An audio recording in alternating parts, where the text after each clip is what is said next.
کی کہانی سنو، کربلا کی کہانی سنو۔ اس کہانی میں زہرا کا گھر بار ہے، ان کا بیٹا جو جنت کا سردار ہے، مرکزی اس کہانی کا کردار ہے، اس کا ایک بھائی ہے جو علمدار ہے۔ تم تصور میں مستر چلو، کربلا کی کہانی سنو، کربلا کی کہانی سنو، کربلا کی کہانی سنو۔ نصرت حق کی خاطر وہ گھر سے چلا، 2 محرم کو پہنچے تھے کرب و بلا، ماں بہنوں کا بچوں کا بھی ساتھ تھا، 7ویں سے مسافر کو پھنسا رکھا، اس مصیبت کا ماتم کرو، کربلا کی کہانی سنو، کربلا کی کہانی سنو، کربلا کی کہانی سنو۔ صبح عاشور کیسی عبادت ہوئی، تیر چلتے رہے اور جماعت ہوئی، ایک ایک کر کے سب کی شہادت ہوئی، عصر کا وقت آیا قیامت ہوئی۔ اعوذ باللہ من الشیطان اللعین الرجیم، بسم اللہ الرحمن الرحیم، وبہ نستعین وہو خیر الناصر ومعین، الحمد للہ رب العالمین باری الخلائق اجمعین، الصلاۃ والسلام علی اشرف الانبیاء والمرسلین وعلیہ الطیبین الطاہرین المعصومین، سیما وبقیۃ اللہ فی الارضین، روحی وارواح العالمین لتراب مقدمہ الفداء الحجت القائم المہدی۔ بسم اللہ الرحمن الرحیم۔ قال الامام الحسین علیہ الصلاۃ والسلام، انی لم اخرج بطرا ولا عشرا ولا مفسدا ولا ظالما، انما خرجت لطلب الاصلاح فی امت جدی رسول اللہ۔ ناظرین اکرام،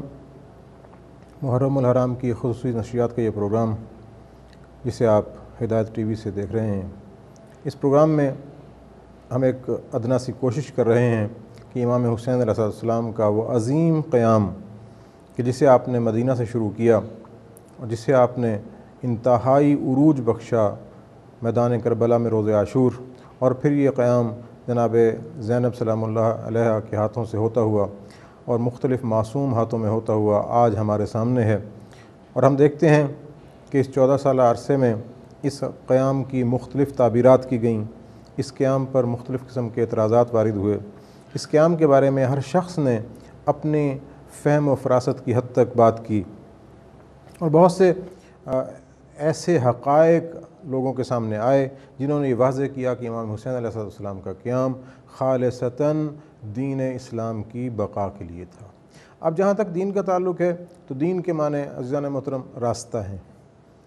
شریعت کا ایک لفظ استعمال ہوتا ہے، شریعت کا معنی بھی راستہ ہے، تو دین زندگی گزارنے کا راستہ ہے جو راستہ ہمیں خدا نے دیا، جیسا کہ اس نے خود فرمایا کہ ان الدین عند اللہ الاسلام، اگر کوئی راستہ اللہ کے نزدیک اہم ترین، پسندیدہ ترین اور تنہا راستہ ہے تو وہ اسلام ہے۔ اب اسلام اگر انسانیت کی نجات کا تنہا راستہ ہے اور وہ اس انداز سے انحراف کا شکار ہو جاتا ہے کہ اسلامی معاشرہ اپنی فکر کے حوالے سے اس حد تک ارذل ترین سطح پر آتا ہے کہ یزید جیسے شخص کو امیر المومنین بنا کر اپنے اوپر مسلط کر لیتا ہے، تو اس وقت فکر مصطفیٰ کے وارث، اسلام کے وارث، خدا کے نمائندے حسین ابن علی علیہ السلام پر یہ لازم تھا کہ وہ اسلام کو بچانے کے لیے نکلتے۔ امام حسین علیہ السلام نے جو اقدام کیا انتہائی دانشمندانہ، انتہائی حکیمانہ انداز تھا۔ آپ نے نباز وقت ہونے کے ناطے جب دیکھا کہ اسلام اس انداز سے گھمبیر قسم کے مسائل کا شکار ہے اور اگر اب اقدام نہ کیا گیا تو ہو سکتا ہے آنے والے لوگوں میں اسلام کے قیادتی پہلو میں اوصاف یزید وہ معیار بن جائیں اور اسلام کا خول تو رہ جائے اور اس میں سے مغز ختم ہو جائے، لہٰذا اسلام کی فکری بقا کے لیے امام حسین علیہ السلام نے قیام کیا۔ جیسا کہ گزشتہ پروگرام میں ہم نے یہ بات کی کہ امام حسین علیہ السلام کے اس قیام کے حوالے سے جو اکثر بات کی جاتی ہے کہ آپ اہل کوفہ کی دعوت کی بنا پر اس قیام کے لیے آپ نے آغاز کیا، اس بات کو ہم نے رد کیا کہ اہل کوفہ کی دعوت کی بنا پر آپ نے اپنی منزل کوفہ قرار ضرور دی ہے، لیکن یزید کے خلاف اقدام کرنا آپ نے اس کے بارے میں کوفہ سے کوئی رابطہ نہیں تھا، کیونکہ جب آپ نے وصیت فرمائی تو آپ نے اسی وقت کہہ دیا کہ یزید کے خلاف قیام کرنا ہے، بلکہ دربار ولید میں آپ نے پہلے دن ہی اس بات کو منع کر دیا کہ مثلی لا یبایع مثلا، مجھ جیسا شخص یزید جیسے شخص کی بیعت نہیں کر سکتا۔ تو لہذا یزید کے خلاف قیام کرنا، اس میں امام حسین علیہ السلام کی وہ الہی ذمہ داری بنیادی محرک تھا کہ ایک الہی نمائندہ ہونے کے ناطے، امام وقت ہونے کے ناطے، جانشین محمد مصطفیٰ صلی اللہ علیہ وآلہ وسلم ہونے کے ناطے، اور اہل بیت میں سے اصحاب کسا کے آخری فرد ہونے کے ناطے آپ پر یہ لازم و واجب تھا کہ آپ اسلام کی اس متاع عزیز کو، کہ جس کے لیے اللہ نے 1,24,000 انبیاء بھیجے، ان سب کی محنتوں کو بچانے کے لیے آپ ایک ایسا اقدام کرتے کہ قیامت تک اسلام کا یہ پیغام سرمدی اور دائمی ہو جاتا۔ آپ نے انتہائی حکیمانہ انداز میں یہ اقدامات اٹھائے، آپ نے اپنی فکر کو لوگوں تک پہنچایا، آپ نے مختلف شہروں میں خطوط بھیجے، مختلف علاقوں میں نمائندگان بھیجے، اور کوفہ کی طرف سے آنے والے خطوط کے جواب میں بھی آپ نے اپنا نمائندہ بھیجا، اور اس کا مقصد اتمام حجت کرنا تھا کہ آنے والے وقت میں آپ پر کسی قسم کا کوئی اعتراض وارد نہ ہو سکے۔ اور جب آپ مکہ سے چلے ہیں، ناظرین محترم، حج کے ایام لوگ پوری دنیا سے مکہ کی طرف امڑ رہے ہیں، اور امام حج کو خیر باد کہہ کر مکہ سے نکل رہے ہیں۔ یہاں میں کسی بھی قسم کی فقہی بحث میں نہیں پڑتا کہ امام نے حج کو کیوں عمرے میں بدلا، حج کو کیوں چھوڑا۔ میں اس کا ایک ہی جواب جانتا ہوں، اور اس سے علاوہ کسی جواب پر کم از کم میرا ذہن قائل اور مائل نہیں ہوتا کہ امام وقت ہونے کے ناطے جو کچھ آپ کی ذمہ داری تھی آپ نے ادا کی۔ اس وقت خانہ کعبہ کو بچانا، اس کی حرمت کو بچانا آپ کے لیے لازمی امر تھا، اور ہم نے دیکھا کہ جن لوگوں نے خانہ کعبہ کو اپنی جان بچانے کے لیے استعمال کیا، مثلا عبداللہ ابن زبیر کو دیکھ لیجئے، خانہ کعبہ کے غلاف میں لپٹ گیا، جس کے نتیجے میں خانہ کعبہ پر سنگ باری ہوئی، خانہ کعبہ کو آگ لگا دی گئی۔ یہ تمام واقعات ماضی کی تاریخ میں محفوظ ہیں۔ امام علیہ السلام نے ان الہی شعائر کی تعظیم کو برقرار رکھا۔ جب آپ مکہ سے نکلے ہیں تو اس وقت آپ نے اپنی سمت سفر کا تعین کوفہ کی طرف کیا۔ مکہ سے نکلنے سے پہلے آپ کے کسی پروگرام میں کوفہ کی طرف کی کوئی بات بھی نظر نہیں آتی۔ کیوں؟ آپ کے اقدام کا مقصد یزیدیت کے خلاف تھا، اسلام کا دفاع تھا۔ اب جب کوفہ کی طرف سے دعوت آ گئی، اور اس دعوت کو پورا کرنا، اور اس عہد کو جو آپ کے اور اہل کوفہ کے درمیان تھا اسے پورا کرنا، اس عہد کی وفا کرنا آپ کے لیے لازم تھا۔ جب آپ نے دیکھا کہ اس حرمت کعبہ کو پامال کرنے کے لیے یزید نے کچھ قاتل بھیج دیے ہیں، تو آپ نہیں چاہتے تھے کہ اس عظیم ترین تحریک کو مکہ کے حج کے مجمع میں دفن کر دیا جائے، لہٰذا آپ نے کھلے میدان کا انتخاب کیا اور آپ عراق کی طرف سفر کرنے لگے۔ مشہور شاعر فرزدق یہ کہتا ہے کہ میں 9 ذی الحج کو اپنی والدہ کے ہمراہ مکہ میں داخل ہو رہا تھا حج کے لیے، اور امام حسین علیہ السلام مکہ سے باہر نکل رہے تھے۔ مکہ سے باہر دونوں کی ملاقات ہوتی ہے۔ امام علیہ السلام پوچھتے ہیں کہاں سے آ رہے ہو؟ فرزدق کہتا ہے کہ میں نے کہا کہ میں ابن رسول اللہ کوفہ سے آ رہا ہوں۔ امام کوفہ کے حالات پوچھتے ہیں، تو امام کے اس سوال کے جواب میں فرزدق کہتا ہے کہ مولا، اہل کوفہ کے دل آپ کے ساتھ ہیں اور تلواریں بنو امیہ کے ساتھ ہیں۔ یہ ایک شاعر اور ادیب کی طرف سے بڑا جامع جواب تھا کہ یعنی کہ اہل کوفہ کے جتنے وسائل ہیں ان سب پر بنو امیہ قابض ہو چکے ہیں، اور وہ انہی کی طرفداری میں استعمال ہوں گے۔ ہاں، ان کے قلوب آپ کی طرف ہیں۔ یہ جملہ کہ ان کے قلوب آپ کی طرف ہیں تمام اہل کوفہ کو احاطہ نہیں کرتا۔ جن لوگوں کے قلوب آپ کی طرف مائل تھے وہ اس اثنا میں یا تو قتل کر دیے گئے، یا قید و بند کا شکار ہو گئے، یا پھر انہوں نے اپنے آپ کو امام حسین صلی اللہ علیہ وسلم کے قافلے تک پہنچا دیا۔ جب امام علیہ السلام سے یہ گفتگو ہوئی تو پھر امام نے پوچھا کہ تم کون ہو؟ اس نے کہا میں عرب ہوں۔ اس کے علاوہ امام علیہ السلام نے اس سے کوئی کلام نہیں کیا۔ اب جب آگے بڑھتے ہیں تو ہم دیکھتے ہیں کہ تاریخ ہمیں بتاتی ہے کہ مکہ سے لے کر عراق تک کے راستے میں، مثلا 9 ذی الحج کو آپ نے مکہ سے آغاز سفر کیا، اور 2 محرم کو آپ کربلا پہنچے۔ یہ تقریباً 1800 کچھ کلومیٹر کا فاصلہ بن جاتا ہے۔ اتنا طویل فاصلہ آپ نے کم و بیش 22-23 دن میں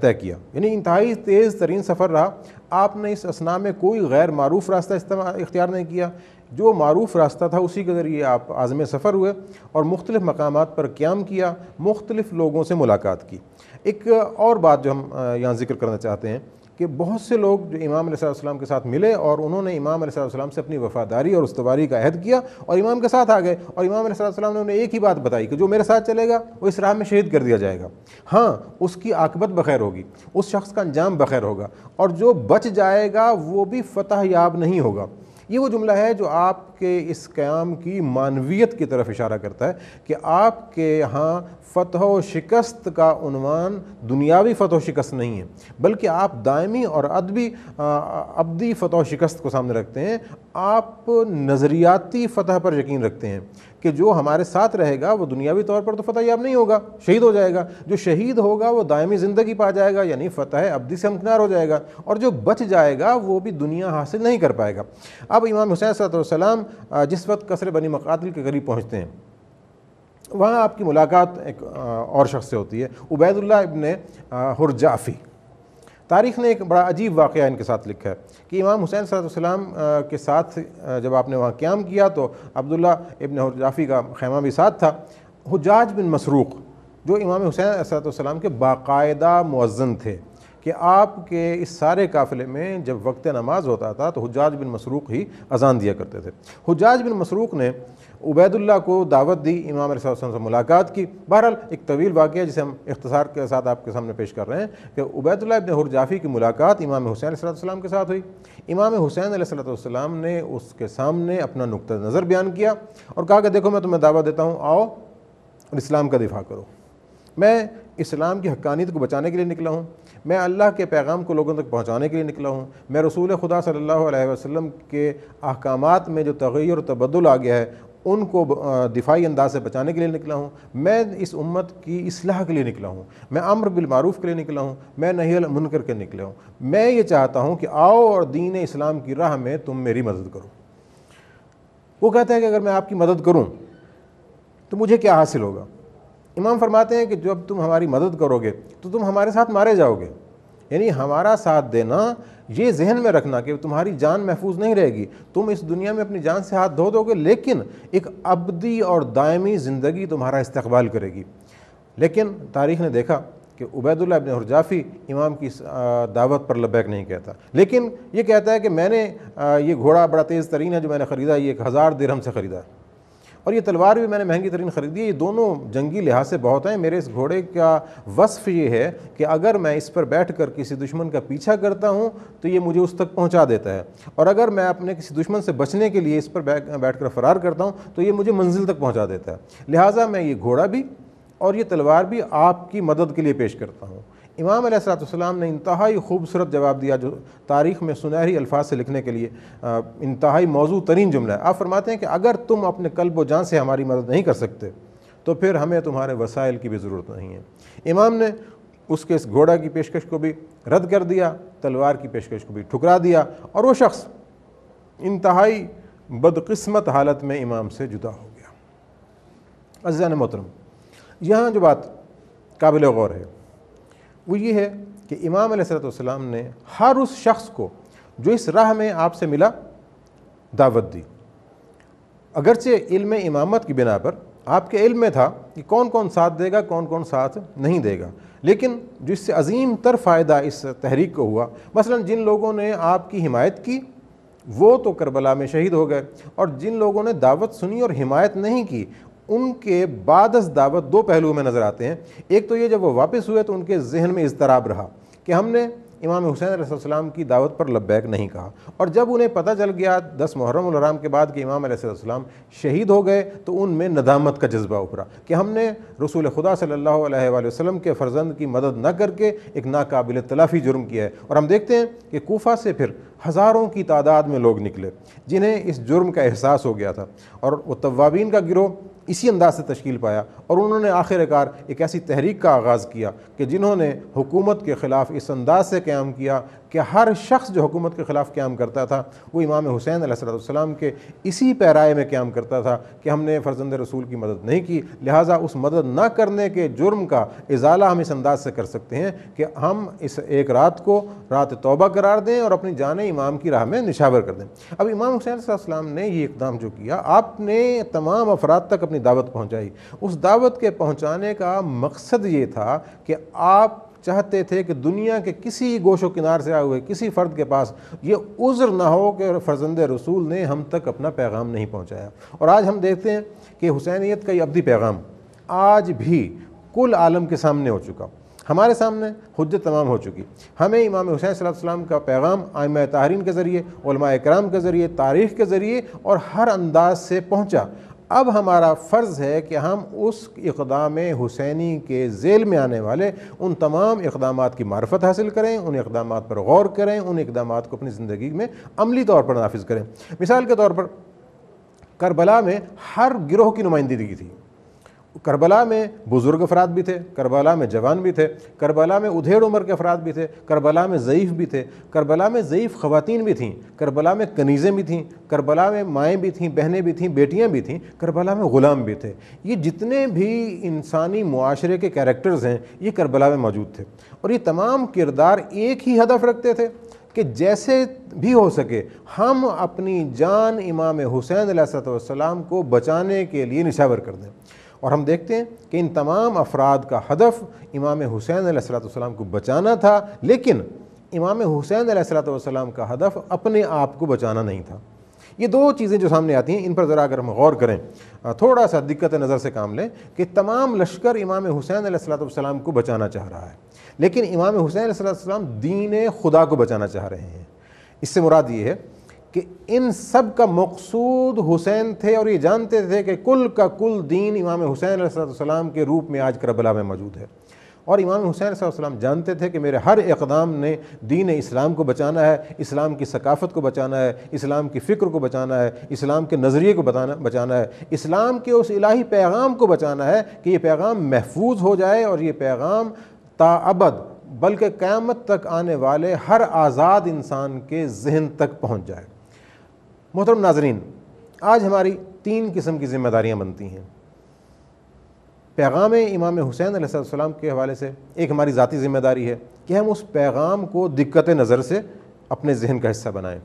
اس کے مختلف عوامل پر غور کریں، اور جتنے بھی منفی عوامل ہیں وہ اپنے آپ سے دور کر دیں، جتنی بھی مثبت خصوصیات ہیں وہ سب کی سب ہم اپنا لیں۔ اور ایک ہمارا خانگی حوالے سے ذمہ داری کا عنصر بنتا ہے، وہ یہ کہ ہم ایک تشکیل خاندان میں سربراہ گھرانہ کے طور پر بھی ہیں، یا ہمارا کردار باپ کی مانند ہے، یا ہمارا کردار بھائی کے لیے، یا ہمارا کردار شوہر کی حیثیت سے یا بیٹے کی حیثیت سے، جس سطح پر بھی ہم کردار ادا کر رہے ہیں وہاں اپنے کردار کے لیے ہم کربلا سے روشنی لیں، اور یہ یاد رکھیں کہ ہمارا کردار